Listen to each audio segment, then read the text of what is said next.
The addition of Teo has blown up in Riot's face, completely decimating every map. Last time, it was Split, but now, Haven. This fan-favorite monastery is no exception when it comes to feeling every inch of Teo's brute force. Every single lane, this explosive initiator fits right in. But agents like Sova, Breach, or even Viper have been staples on this map ever since Valorant's release. Does Teo seriously outclass all of them? 1,000,000 times yes. What don't you get? Teo is a problem, and he needs to be stopped before it's too late. Teo, that's all we see nowadays. I mean, I can't blame teams. They just look at the stats, see that this dude is busted, and spam him to win games.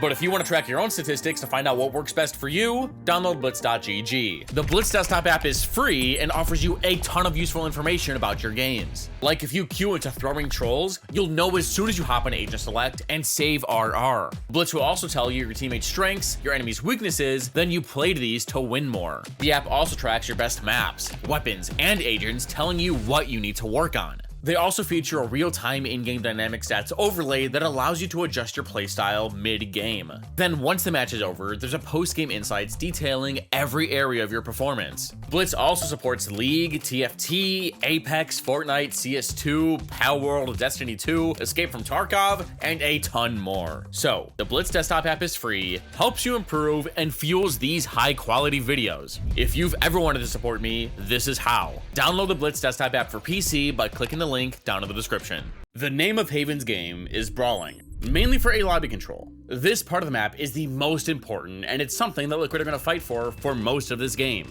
And that is what Teo's good at, landing haymakers. His guided salvos and his special delivery make defaulting anywhere in a nightmare, as his utility just slots into however the enemy team wants to play it. Then combine those explosions with Breach, and you tell me, where do you go? Into a small sliver so Jett can pre-fire you? And even if the unthinkable happens and you lose lobby, Tejo's Spider has a long enough duration to re-clear this whole third of the map. Now, keep in mind, I'm only talking about A. Throughout this video, you're going to witness Tejo decimate each part of the map in ways you never thought were imaginable. But just because you can be explosive and fast and cool, that doesn't mean you should be. In Liquid's 1-4, they're predicting that Apex are slamming A. Teo and Cypher are set up to play for info on C and B, while the rest of the defense stack this site. And that's a good call. Apex have 5 players ready to run it down. The round opens up and Kamek releases a stealth drone, and it quickly scurries down C long, spotting no one, enabling Breach to join the 4 stack. In the meantime, Apex are charging through long and sewer. But wait, hold on. Omen, why do you have a shorty?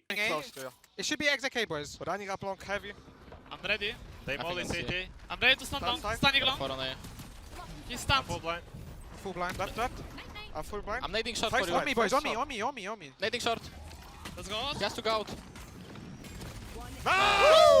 Nice, Camille and Gio. Incredible. Nice fucking hold, Gio. Good shit. If you rewind those team comms a bit, at the start of the round, Teo tells his team that he hears nothing C. So I think Liquid's plan was to play retake C with Teo gathering early info and suppressing an execute. On B, Breach and Teo could have combined a fault line and guided salvos to punish a plant, while everybody else stacked A. And if it wasn't A, they scatter and leave Jett here posted on the line, and the rest of the team bolsters the rest of Haven. But because the Spider got info so quickly and Jett spotted some in lobby, this info reassured Liquid to hold their stack. Patatek's fault line saved Camo alongside his own Cloudburst as soon as floor dashed, revealing his position, and the rest of Apex just ran into some crossfires. But now, we need to talk about the elephant in the room. Evova's shorty. Why? Well, it's actually a lot less troll than you think. See, when defending A lot of teams will deploy this smoke that makes sight really hard for attackers to clear. Enemies could be inside, tucked away, on default. It is a mess. So Evova thought, why not buy a shotgun and run it down sewer, which is packed with close-quartered combat? And then he could dive headfirst into this smoke, but it wasn't there. Maybe just stick with your classic and go for a right-click? I don't know. But because the defense were stacked, Kiko just smoked the choke, and Teo blew them up with his magic missiles.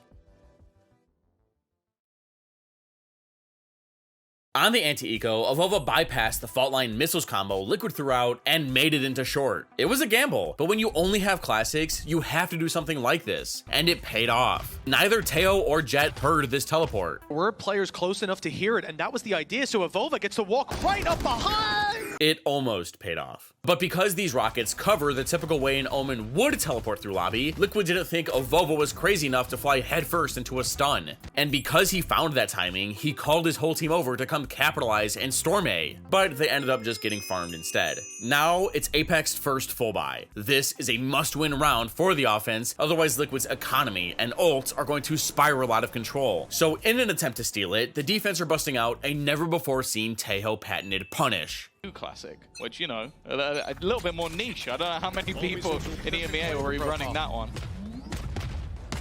Trigger, trap, punish. Killjoys love placing their turret up on this box as it instantly secures and patrols all of mid. So as the round started, Nats cammed out of garage, made sure Hype was there, and they blew her up. And this second explosion, this was placed on this side for a reason. If Killjoy were to jump left, there's more time she's exposed to a garage peek, which makes this right side safer and she'll naturally jump that way. Now with Killjoy gone, the offense no longer have mid and don't know what to do. Liquid are expecting Apex to make an instant reaction to this aggressiveness, so Teo and Cypher back out of garage and drone down long, spotting the offense. They kind of just stand around, a breach grabs an orb, and slowly start backtracking, while Liquid have left B open. Remember this camera that triggered this stun missile combo? Well, it's still up, holding all of mid for his team. Okay, now Florison broke it, which means a couple things. 1, Teo needs to pick up B in case the attackers move up this way. And 2, the offense could come back to lobby, which they have. Sova's deployed his owl drone to re-clear the space and force the defense back. But since he doesn't have a gun, Kiko tells Camo to tuck. He breaks it, but Petatek fault lines in response, giving Kiko time to escape.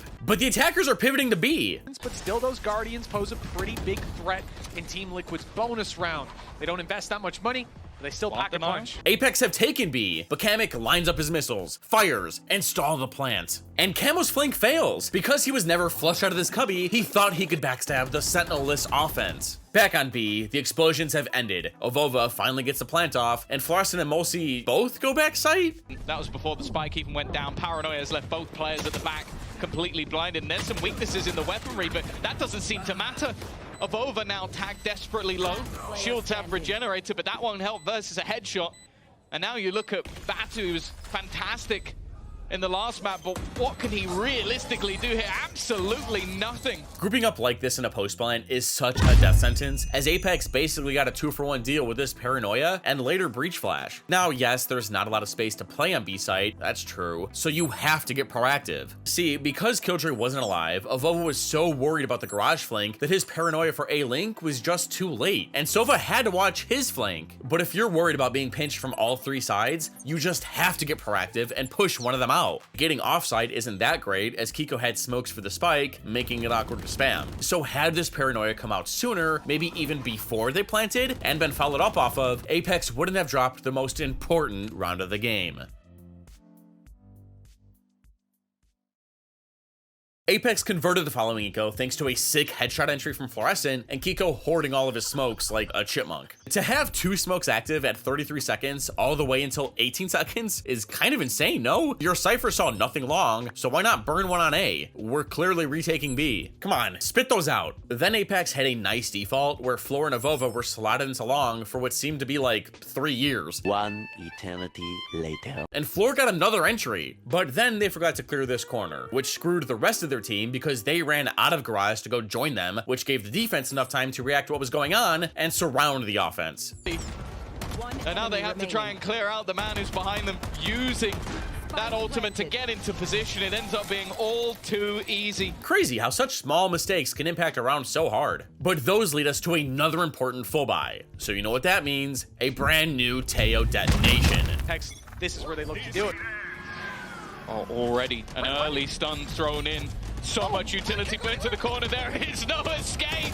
And they're pushing off the back of it as well. It's definitely become a bit awkward. If you're Apex, what do you do now? You just sat and watched your entire team get blown to smithereens. As the round started, it breached fault line lobby, and Teo immediately activated his Armageddon and hit lobby again, forcing the offense into a panic. anyone outside of lobby was screwed. Players in window had Omen charging at them, who one-way to tall box so no one going C could help, and then teleported down mid for extra speed. And he still could have used his paranoia. Cypher was holding his window for him. He instead dumped it on Breach, and then there was another flash for spawn. Liquid just annihilated half of the map. Like I said in my first Teo video, how did this get through playtesting?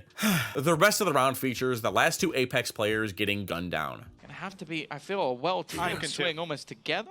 Oh, they're just going straight into the firing squad. And okay, not the prettiest of sprays from Nats, but they're not gonna mind. Job done.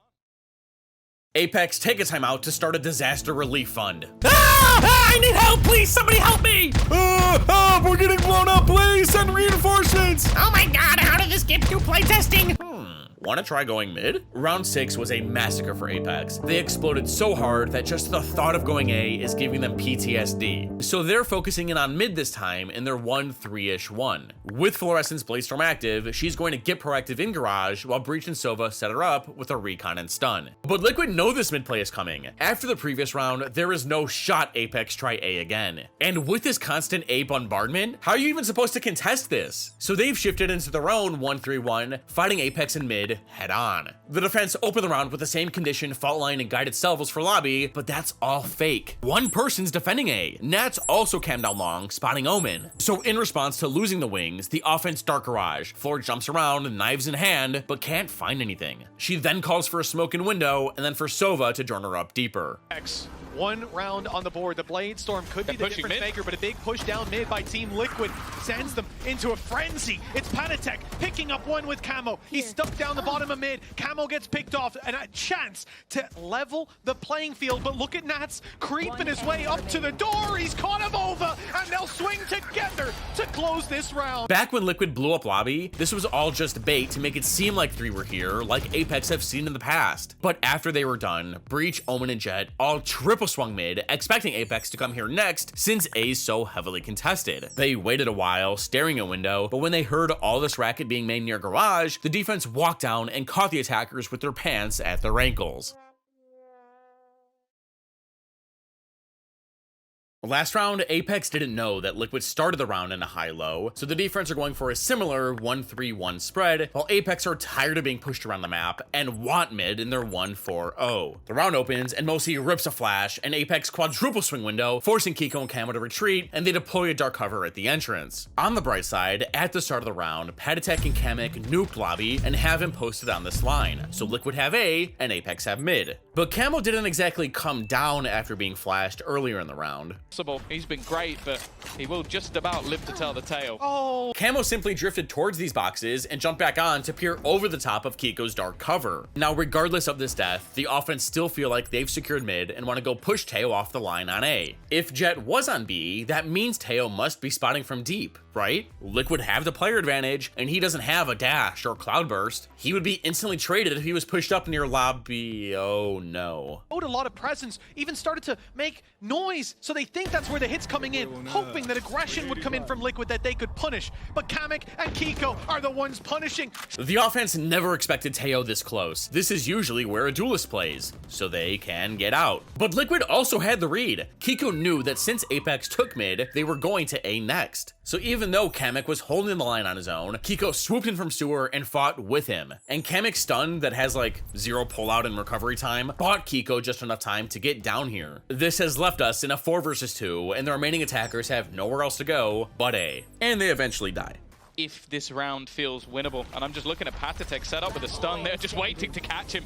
Even does the deed himself, leaving Avova stuck in the corner. Could teleport to the other side of the map, but realistically, are you winning this? Absolutely not. And I said it, beginning of the round. In almost every round of this game, Liquid have opened them up with an immediate fault line and rockets for lobby, except for Pistol. And yeah, I know it's kind of late to talk about Pistol, but this is kind of interesting. The defense started the game by saying, oh, we're not gonna fight for lobby, in an attempt to make Apex feel comfy, but then blew them up every round after that. All this conditioning should make the offense think not to mess with this part of the map. But this round, Liquid are using these conditioned explosives to their advantage in their 1-0-4, while it looks like Apex want to challenge the defense's explosives defense in their 1-4. The barriers fall, and Liquid let Apex wander in uncontested, at least at first. Really textbook play from Team Liquid. They're doing everything right. And Apex, they need stun. round. Salvo's on its way with the stun. Avova just about makes it out thanks to the shrouded step. But Fluorescent and Batu are not as lucky. By not dumping their abilities in lobby right away, the defense baited Apex into coming in. It seemed like no one was home, but after about 8 seconds of letting the offense get cozy, Liquid bombarded Apex with a fault line, missiles to trap them in these cubbies, and a smoke to block them out from the rest of their team. Avova tried beating the defense back with the paranoia, and he got out with his teleport. But Fluorescent was left playing the floor as lava and had to burn an updraft to avoid dying, and her Sova swung through the defense's dark cover to try and save her. Alright, there's like 4 defenders here. So Apex immediately start backtracking towards window, hop out, start sneaking through garage, and Hype is moving up long. Nats is getting pinched, and it's up to him to secure this round for Liquid. The stun put into play to help the Salvo get the kill. If you escape it, there's only one place you can really be. And well, other than that, we haven't seen too much of Nats, but when you do walk into his setup, it normally ends in death. Malzy, last man standing, can't get a single thing done. This round, we're in a similar situation that we saw before. Remember when Liquid obliterated A lobby and everything around it, and then read that the offense would come mid next because of just how bad they blew up this area? Well, Liquid just nuked the hell out of A again, so they're assuming that Apex aren't going anywhere near that mess and are headed C for once. The defense are prepared to blast Jet down long in the same trap we saw by Haybale. But the offense didn't hear no bell, they're calling Liquid's bluff and are ready to take lobby. They aren't afraid and are betting that the defense won't do that again. The round starts, Nets slaps his cam down long, Killjoy breaks it, so Breach fault lines, Teo nukes, but doesn't catch anything. Now that's alright. I think Valorant fans are so obsessed with getting kills with Teo's kit that they forget that map control is just as important as frags. So Camo gets set up on long, ready to get a first blood and dip. Now, while all that was going on, the rest of Apex have taken long with just a smoke and recon for short, and feel like they've created enough pressure to manipulate the defense. Which they have! The entirety of Liquid are headed this way, while Apex have now shifted their focus towards mid, more specifically garage. The attackers scale up behind Hype's turret, and Sova releases his owl drone, creating a bunch of question marks after snapping this wire. And now that it's broken, it's very well possible that the offense go into window, into spawn, or just pinch Camo. And that's their plan. The offense group to C split, but Hype recognizes that someone could be here. Direction. They're clearing the angle up close. Camo knows that they're there, but it's a big kill for Hype. Camo whiffed, unlucky, but good on Apex to recognize that someone could be pushed up C lobby. Sova recons to make sure sites flushed, a couple nanos to deny a flood, some breach utility just to make sure no one's here, and with so many ults, there's no way Apex dropped this one, right? The defense take their time moving through spawn and B, Teo's drone clears garage, but gets pre-fired by the offense. Then Fluorescent pops her tailwind. Salvo online for Kamek to try to rob back some space. Fluorescent, but can't land the shot. Apex do not want to give up sight. Liquid still has their smokes player up. Playing long and spamming the spike is not a reliable way to win the round. So Fluorescent gets ready to fight spawn instead. The kill found, Avova helping out, and Team Liquid finally hitting a hurdle they can't just jump over. It's Patatek 1v5, and a second round surely locked in now. His credits are maxed out. Not just going to throw the weapon away, of course, but was hoping that maybe can take a gun or two away. Isn't going to be the case. Very clean round as well for Apex. The best possible way that they could break back.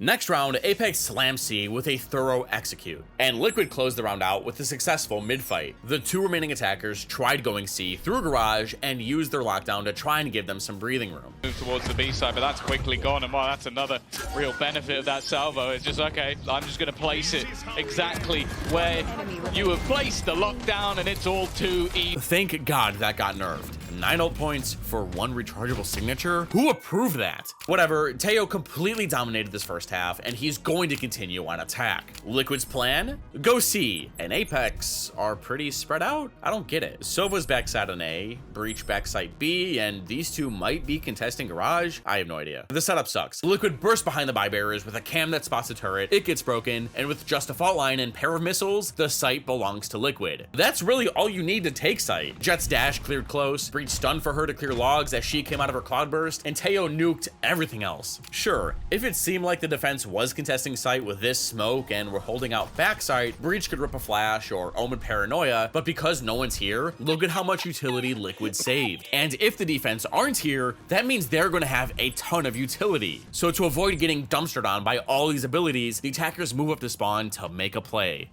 A matter of seconds. It won't be long. After triple peeking into the first kill, Liquid back up for seconds. Halsey's down, Flash is there, but no re-aggression. They're biding their time for Kiko to fire through that Paranoia. They know they'll be grouped up right about now. Paranoia in response to one of their own, and it's a big play for Team Liquid. Double the numbers of Apex, and his pistol round, it carries so much weight. That weight now on Fluorescent's shoulders. 40 health. And the guided salvo, it should put this one to bed. The cam's destroyed, but the time has already been bought, and now it's done and dusted. Liquid did great to realize that Apex had an armory of utility to decimate site and play up to disrupt the defense's retake. And after the first kill, Liquid set up an on-the-fly contact trap. Camo takes contact, which was Evova's flash, and Kiko responded with his own. Now the cool thing is that notice how when Evova dies, the remaining Liquid players ran towards long. With the spy cam from earlier, guided salvos, and no more smokes, how was Floor going to win? Teo carried this game and so many more. Even the best teams in North America are spamming this guy. Watch this video. It gets worse.